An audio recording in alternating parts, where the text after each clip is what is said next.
وہ ساتویں آسمان پر رہنے والا رب ہم زمین پر بسنے والوں کا درد ہمارے ساتھ جینے والے انسانوں سے بہتر جانتا ہے۔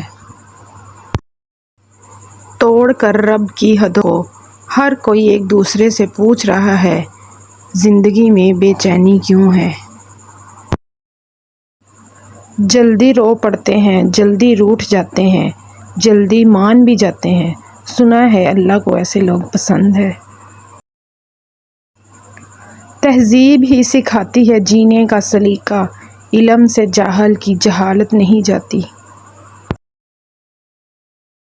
کسی کے دماغ کو جاننا چاہتے ہو تو اس کے لفظوں کو سنو، اگر کسی کے دل کو جاننا چاہتے ہو تو اس کے اعمال دیکھو۔ اچھی بات کوئی بھی کہے تو اسے پلو سے باندھ لو، کیونکہ جب کسی موتی کی قیمت معلوم کی جاتی ہے تو کوئی نہیں دیکھتا کہ اسے سمندر کی تہ سے نکالنے والا کون تھا۔ چھوٹی چھوٹی باتیں دل میں رکھنے سے بڑے بڑے رشتے کمزور ہو جاتے ہیں۔ ہم بہت کم ہی اللہ کو یاد کرتے ہیں، ہم بہت کم ہی قرآن پڑھنے میں وقت گزارتے ہیں، اور پھر ہم سوچتے ہیں کہ ہم خوش کیوں نہیں۔ کسی کے ساتھ غلط کر کے اپنی باری کا انتظار ضرور کرنا۔ مجھے قدرت کے ایک عمل سے بہت پیار ہے، مکافات عمل۔ سکون سا آ جاتا ہے یہ لفظ سن کر کہ جو جیسا کرے گا ویسا پائے گا۔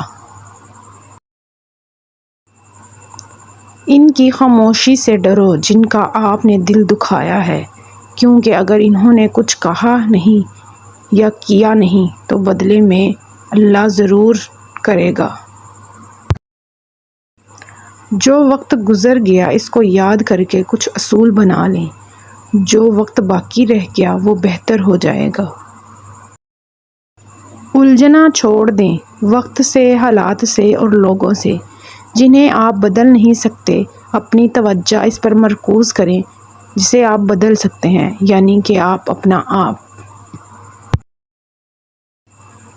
بہت اچھے ہو کر بھی آپ ہر کسی کے لیے اچھے نہیں ہو سکتے، کہیں برے بنا دیے جاتے ہیں، کہیں برے ثابت کر دیے جاتے ہیں، اور زندگی کا سبق سب سے طریق پہلو یہی ہے۔ کچھ رشتے اللہ تعالیٰ خود ختم کرواتا ہے تاکہ ہماری زندگی خراب نہ ہو سکے۔ بے شک وہ جو کرتا ہے بہتر کرتا ہے۔